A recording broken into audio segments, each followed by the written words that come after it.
दंड मान रहा हूं। भारत के सबसे बड़े प्रदेश, जिसे भारत की राजनीति का केंद्र बिंदु माना जाता है, ऐसे अपने उत्तर प्रदेश में भाजपा के प्रदेश अध्यक्ष का दायित्व लेते समय मैं रोमांचित हूं, उत्साहित हूं और गौरवान्वित महसूस कर रहा हूं। कार्यकर्ताओं के इस महासंगम के अवसर पर आप सभी कार्यकर्ताओं की प्रेमपूर्ण भावना से स्वयं को मैं जोड़ रहा हूं। तब यह भाव और बढ़ गया कि केंद्रीय नेतृत्व ने मुझे कितनी बड़ी जिम्मेदारी सौंपी है। आदरणीय प्रधानमंत्री श्री नरेंद्र मोदी जी, राष्ट्रीय अध्यक्ष श्री जेपी नड्डा जी, गृह मंत्री श्री आदरणीय अमित शाह जी, रक्षा मंत्री आदरणीय राजनाथ सिंह जी और संघ परिवार का हृदय तल से, हृदय की गहराइयों से मैं धन्यवाद देता हूं कि उन्होंने मुझे मेरे ऊपर भरोसा जताया और मुझे ये महान दायित्व सौंपा है।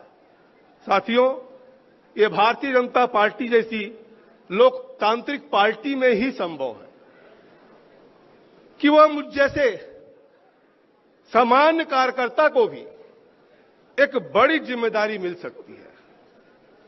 हमारी पार्टी में कोई वाद नहीं चलता है, न परिवारवाद चलता है और न जातिवाद चलता है। हमारी पार्टी का नेतृत्व न किसी खास परिवार को मिलता है और न ही किसी खास जाति को मिलती है। हमारी पार्टी में कोई भी व्यक्ति, कोई भी सक्रिय कार्यकर्ता बड़े से बड़े दायित्व को पहुंच सकता है। इसलिए हम सबको अपनी पार्टी पे गर्व है। साथियों, मैं राजनीतिक जीवन का आरंभ कोई सुनियोजित मेरा नहीं था, बल्कि एक गलत के सामने हार ना मानने की जिद में हम राजनीति में ऊपर तक आए। मित्रों, हमारे यहां समीर सिंह जी बैठे हुए हैं, तमाम हमारे गोरखपुर के लोग बैठे हैं। 1989 में मैं जब सभासद हुआ और सभासद जीतने के बाद डिप्टी मेयर के चुनाव में कुछ कानूनी बाधाएं डाली गई जो एकदम अनुचित था और गलत भी था। अपने समर्थकों के साथ हमने कोर्ट केस किया, सिविल कोर्ट से लोअर कोर्ट से लगा करके और सुप्रीम कोर्ट तक 7 महीने के भीतर हमने वो लड़ाई लड़ करके वहां से विजय श्री लेकर आया और पूरे गोरखपुर का डिप्टी मेयर में बना। और मानिए ऐसा पहला केस होगा, क्योंकि इलेक्शन पिटीशन हम सब जानते हैं कि इलेक्शन पिटीशन होता है, आदमी का कार्यकाल या तो पूरा हो जाता है या तो नया चुनाव हो जाता है। लेकिन ये पहला उदाहरण था कि इस पिटीशन में कहीं ना कहीं इलेक्टेड पर्सन को स्टे भी किया गया था और 7 महीने के अंदर निर्णय भी आया था। इसलिए इस राजनीति में आने का मुझे मौका मिला था। मित्रों, साथियों, अगर देखें तो इसके बाद 1991 में भारतीय जनता पार्टी ने मुझे 26 साल के उम्र में 26 साल के उम्र में भारतीय जनता पार्टी ने मुझे महाराजगंज से पहली बार लोकसभा चुनाव लड़ने का आदेश दिया और महाराजगंज का लोकसभा प्रत्याशी बना। और 1991 से लेके आज चुनाव 1991 और 2024 तक 2024 का चुनाव मैंने महाराजगंज को कभी नहीं छोड़ा और न भारतीय जनता पार्टी को कभी छोड़ा। और एक ही पार्टी, एक ही संसदीय क्षेत्र में 7 बार सांसद बनने का मुझे आशीर्वाद प्राप्त हुआ है। मित्रों, ये सब संभव हुआ है तो भाजपा के अथिक परिश्रम से, महाराजगंज की जनता की वजह से, अटूट प्रेम एवं भरोसे से माननीय प्रधानमंत्री जी नरेंद्र मोदी जी ने मुझे भारत सरकार में वित्त राज्य मंत्री की जिम्मेदारी दी और इसे मैं निष्ठा एवं कुशलता पूर्वक निभा रहा हूं। लेकिन मेरी ये नई जिम्मेदारी मेरी अब तक की सभी जिम्मेदारियों से अधिक गंभीर और चुनौतीपूर्ण है। लेकिन मुझे विश्वास है कि भाजपा उत्तर प्रदेश के गौरवशाली कार्यकर्ताओं का स्नेह एवं समर्पण इस महान दायित्व के निर्वहन में मेरी मदद करेगी। मुझसे पहले 1980 से अब तक 15 प्रदेश अध्यक्ष ने उत्तर प्रदेश भाजपा को सींचा है। सभी के अनुभवों से मैं सभी के अनुभवों से सीखने का और मार्गदर्शन प्राप्त करने का भी प्रयास करूंगा मित्रों। और कहने इस मंच पे दिवंगत हमारे पूर्व प्रदेश सदस्यों की पूर्ण आत्माओं को मैं अपनी श्रद्धांजलि अर्पित भी करता हूं। साथियों, किसी भी राजनीतिक दल के 4 सबसे महत्वपूर्ण स्तंभ होते हैं: कार्यकर्ता, कार्यालय, कार्यक्रम और कोष। कार्यालय कार्यक्रम एवं कोष बहुत महत्वपूर्ण है। कार्यालय हम सबके लिए तीर्थ है। हम पार्टी के लिए राजनीतिक विचारों को देश की जनता तक पहुंचाते हैं और इन सब के लिए कोष की आवश्यकता होती है। लेकिन इन सब से महत्वपूर्ण है कार्यकर्ता, कि अगर डेडिकेटेड कार्यकर्ता नहीं है तो बाकी चीजें व्यर्थ है। साथियों, मैं महाराजगंज के कार्यकर्ताओं से हमेशा कहता हूं कि कार्यकर्ता ही मेरी सर्वोपरि है। वो मेरा बल है और मेरी पूंजी भी है। और मैं 1991 से लेकर 2024 तक के सभी चुनाव अपने कार्यकर्ताओं के दम पर लड़ा है। मेरे मन में अपने कार्यकर्ताओं के प्रति बहुत आदर है और आज इस मंच से मैं पूरे प्रदेश के भाजपा कार्यकर्ताओं से कहना चाहता हूं कि आप मेरे लिए सर्वोपरि हैं। आपके लिए मैं लड़ूंगा, अड़ूंगा और लड़ूंगा भी मित्रों। आपकी बात भी सुनूंगा,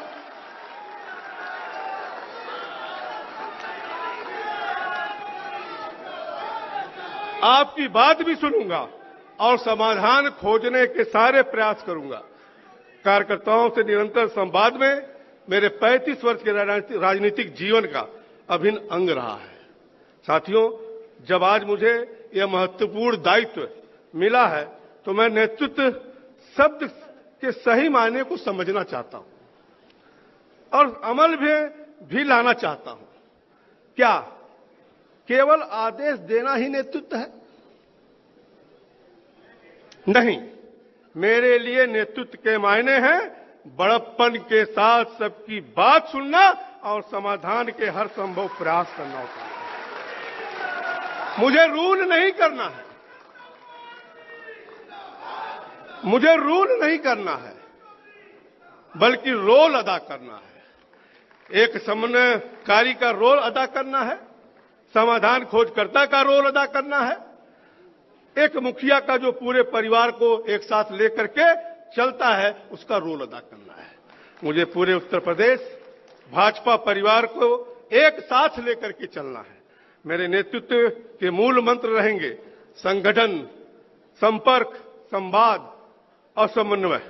संगठन मेरे लिए सर्वोपरि है। संगठन का जो भी आदेश है वो हमारे लिए सर्वमान है। संपर्क और संवाद के माध्यम से संगठन को लगातार मजबूत करना है और पार्टी के विचारों को लगातार जनमानस तक पहुंचाते रहना है। यह अनवरत चलने वाली प्रक्रिया है। आपके और सरकार के बीच समन्वय, आपकी बातें, आपके विचार एवं आपकी समस्याएं सरकार तक पहुंचाने की जिम्मेदारी मेरी है और सरकार की जनहितकारी कार्यों को जानकारी आम जन तक पहुंचाने की जिम्मेदारी हमारी और आप दोनों की है। साथियों, किसी पद पर बैठने वाला कभी भी भूतपूर्व हो सकता है, हो ही जाता है। बस एक कार्यकर्ता ही है जो कभी भूतपूर्व नहीं होता, जो कभी भूतपूर्व नहीं होता है। इसलिए कार्यकर्ता ही असली पूंजी है और असली ताकत है। हमारी पार्टी का इतिहास बहुत पुराना है। हमारे पास तमाम पूर्व सांसद हैं, पूर्व विधायक हैं, पूर्व पदाधिकारी हैं। मेरा प्रयास रहेगा कि इन सबके राजनीतिक अनुभव का लाभ पार्टी को मिलता रहे और उनके अनुभवों से पार्टी को समृद्ध होता रहे देखना चाहता हूं। आज यहां पीयूष गोयल जी ने अभी किस प्रकार से देश की गति बढ़ी है, प्रधानमंत्री जी जैसे काम कैसे कर रहे हैं उसका जिक्र किया है, उसको मैं दोहराना नहीं चाहता हूं। और माननीय मुख्यमंत्री जी ने भी बताया कि किस प्रकार से उत्तर प्रदेश आगे की तरफ बढ़ रहा है। मैं यहां मंच पर उपस्थित सभी आदरणीय स्वजनों से सीखने को आतुर हूं। मैं आप सबसे सीखने के आदरणीय सभी मंच के से सीखने के लिए आतुर हूं और आपसे भी मैं सीखने के लिए निश्चित तौर से आतुर हूं मित्रों। क्योंकि साथियों, जहां तक एक ओर इस जिम्मेदारी से रोमांचित और गौरवान्वित हूं, वहीं दूसरी ओर भावुक भी हूं। यह कल्पनीय पल है। 1989 में पार्षद के रूप में शुरू हुआ यह सफर आज इस पड़ाव तक पहुंचा है और इस पूरे सफर में मुझे शीर्ष नेतृत्व के साथ साथ संघ परिवार का भी भरपूर स्नेह और कहीं ना कहीं मार्गदर्शन प्राप्त रहा है।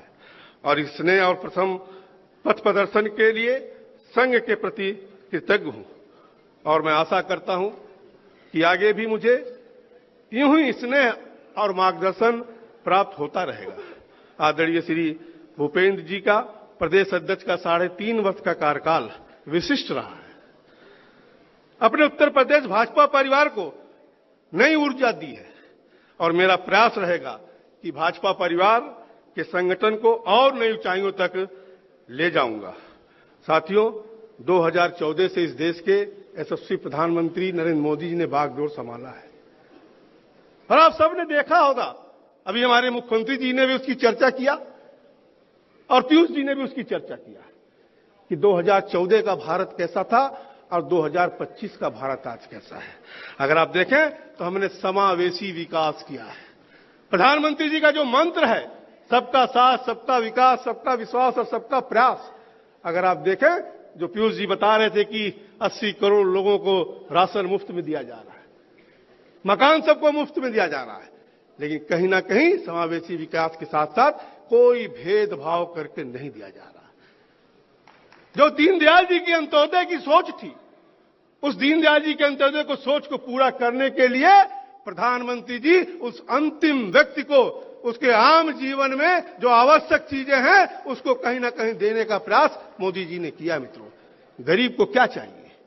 गरीब को एक मकान चाहिए, मकान में एक शौचालय होना चाहिए, बिजली का कनेक्शन होना चाहिए, पीने के पानी की व्यवस्था होनी चाहिए, गरीब आदमी है तो उसको राशन मिलना चाहिए, बीमार हो जाता है तो दवाई की व्यवस्था होनी चाहिए, गरीब आदमी है तो कहीं ना कहीं इसको सहायता के रूप में किसान सम्मान निधि भी सरकार हमारी दे रही है। और इतना ही नहीं, केवल गरीबों का उत्थान, देश का विकास नहीं किया। आज अगर आप देखें तो पूरे दुनिया में मंदी छाई हुई है, लेकिन प्रधानमंत्री जी के कुशल नेतृत्व में अगर आप देखें तो दुनिया का सबसे तेज गति से बढ़ने वाली अर्थव्यवस्था के रूप में भारत आज निकली है और बहुत जल्द हम कहीं ना कहीं तीसरे स्थान पर पहुंचने वाले हैं। मैं माननीय मुख्यमंत्री जी को भी धन्यवाद ज्ञापित करना चाहता हूं, क्योंकि हम लोग भी उत्तर प्रदेश में थे, जब दिल्ली वगैरह हम लोग जाते थे, जब कोई सुनता था कि हम लोग गोरखपुर के हैं, उत्तर प्रदेश के हैं, तो लोग 2 कदम पीछे हट जाते थे। और भारत सरकार का वित्त मंत्री होने के नाते, राज्य वित्त मंत्री होने के नाते जो मुख्यमंत्री जी ने बदलाव किया है, आज पूरे देश में जाने का मुझे अवसर मिलता है और जब वहां उत्तर प्रदेश के बारे में अच्छी अच्छी बातें सुनता हूं तो मुझे भी गौरव महसूस होता है। मैं माननीय मुख्यमंत्री जी को इस बारे में भी धन्यवाद देना चाहता हूं कि भारत सरकार जो मोदी जी की सोच है अंतिम व्यक्ति तक पहुंचाने की, उन योजनाओं तक धरातल तक पहुंचाने का काम अगर किया है तो देश में नंबर 1 है उत्तर प्रदेश का। हमने छवि बदला है। चंद्रयान से चंद्रमा के साउथ पोल पर कहीं ना कहीं हमने सफल लैंडिंग किया है, जो कि विकसित राष्ट्र भी नहीं कर सके हैं। मित्रों, यही नहीं, अगर आप देखें साथियों, तो माननीय मुख्यमंत्री जी ने इस प्रदेश का कायाकल्प करने का काम किया है। इसलिए माननीय मुख्यमंत्री जी ने एक विशेष आग्रह आप लोगों से किया है कि SIR और उसका पूरा गुण दोष और कैसे हुआ, कैसे भटका आ रहा है, उसको भी करना है। कहीं ना कहीं अगर आप देखें कि 2027 में जो प्रदेश पुनः भारू मतों से हम लोग जीतने का प्रयास कर रहे हैं और अभी मुख्यमंत्री जी ने 2/3 मेजॉरिटी की बात किया है। तो ये सही है कि लड़ाई बूथ पे होती है। और SIR जो 12 दिन का समय बाकी है, इसमें हम आप सबसे निवेदन करेंगे कि सारा काम छोड़ करके माननीय मुख्यमंत्री जी ने जो विषय को रखा है उसके लिए हमें हर बूथ पर जाने की आवश्यकता है और अपने मतदाताओं का नाम कटने ना पाए उसके लिए हमें जाने की आवश्यकता मित्रों।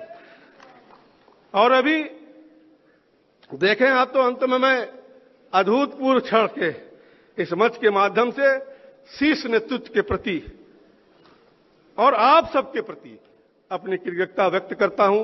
अत्यंत सादर के साथ कोटि कोटि प्रणाम करता हूं और निश्चित तौर से मैं जितना आपके बीच में बोला हूं, जितने बारे में जानते हैं, मैं आपके साथ कंधा से कंधा मिलाकर आपके